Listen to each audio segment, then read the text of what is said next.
Joshua Van and Charles Johnson in the UFC flyweight division. I've been seeing them go a little bit back and forth on Twitter and on Instagram. Charles, like, pictures of himself with a van behind him, obviously Joshua Van, with the last name. Joshua saying, I'm ready to fight. I'm ready to fight anyone. I'm not even training right now, please. I'm not training. Somebody accept a fight with me. I mean, they're having fun with it, which I do like. Charles is a guy I've talked to on Instagram before. He was trying to get a top 15 shot. He still is trying to get that top 15 shot. UFC is not having it. They're not willing to give Charles a top 15 opponent at this point in his MMA and UFC career. He's on a 2-fight win streak over undefeated Azat Maksum, and then a nice striking show against Jake Hadley in his last fight. Joshua Van, 3-0 in the UFC. They're both on really good streaks. They're both up and coming in this flyweight division. Charles only loses to the best of them in this flyweight division. Ranked guys, Mokaev had a really close fight with Charles. Charles is a dog. Energy dog right here. I mean, Charles goes out there every single time, no matter who he's fighting. He could fight Alessandro Pantoja and make it a close fight. That's who Charles Johnson is. Joshua Van is very new. He's very, very young. And he's new to MMA, actually. He hasn't been training since he was 13 or anything like that. But he's very, very good. His striking, his power is very, very, very, very good.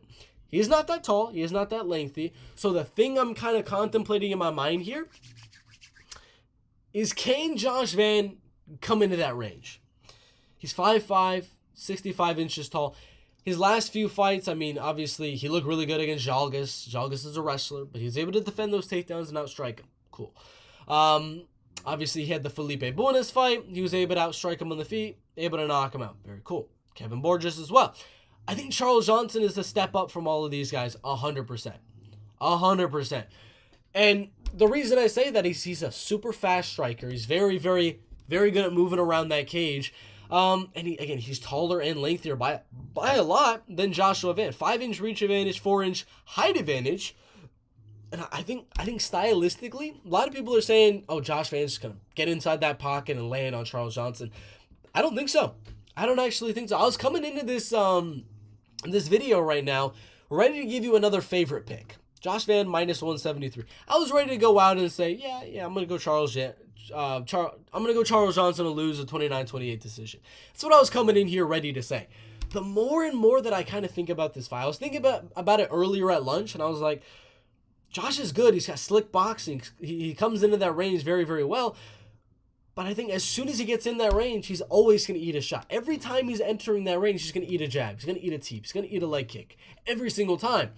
And when he does eventually get inside that pocket and he's able to land those bigger shots, right when he's about to, I think Charles's movement is just going to be there. It's going to be on point to either evade and escape that situation, back to the center of the octagon, or he's going to clinch for a second, boom, move out, and he's back at range again. Of course, Van will have his moments. Charles will have his moments. It's going to come down to how well can Joshua find that range and get inside. Dude, it's so close. Flip a coin, man. I'm going to go Charles Johnson. I'm going to go Charles Johnson on this one, man. It's so close, though. It is really, really close. Again, like I said, Charles can make it a close fight with anybody in that flyweight division. And he could beat anybody in that flyweight division. If he's able to keep it on the feet, he's able to beat anyone. Obviously, the Cody Durden types, the Mokaev types, they're kind of the kryptonite of Charles. But I think this is kind of one of those matchups. Charles doesn't have to worry about defending takedowns like he was against Hadley, like he was against Azat, Rafael Estevam, Cody Durden. I mean, he got robbed against Odi Osbourne. We're not going to talk about that. But he doesn't have to worry about the takedowns here with Joshua Van, in my opinion. So, stylistically, I really like this for Charles. I really, really like this for Charles. Yeah, I mean, Mokaev, Durden, Estevam, the three guys I really actually think he beat, or he lost to, they're all wrestlers, man. I think he should be 5-3 in the UFC's flyweight division right now. And his only losses, undefeated Rafael Estevam. Again, the only losses I'm going to count, top 5, I think maybe number 6, but I think top 5, Mohamed Mokaev, and then top 15, Cody Durden. That's all this guy is losing to. And they're not domination performances. They're close 29-28s.